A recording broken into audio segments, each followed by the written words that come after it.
আর যখনই আমি ইব্রাহিমকে কাবা ঘরে স্থান দিলাম, তখন বললাম, আমার সঙ্গে কাকেও শরিক করো না।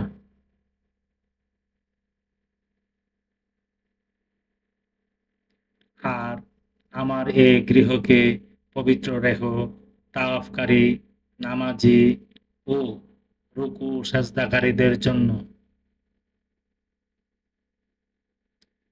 মানুষের কাছে হজের ঘোষণা প্রদান করে দাও। লোকেরা পদব্রজে এবং হীনকায় উটের পিঠে করে দূর দূরান্ত হতে তোমার কাছে আসবে,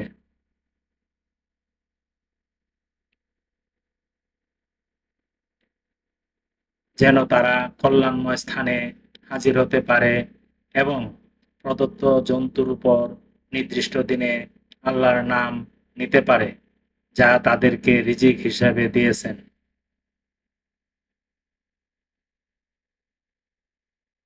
অতঃপর তা হতে খাও, আর যারা দুস্থ ও অসহায় তাদেরকে খাওয়াও। আয়াত ২৬, ২৭, ২৮ সূরা হজ, আল কুরআন।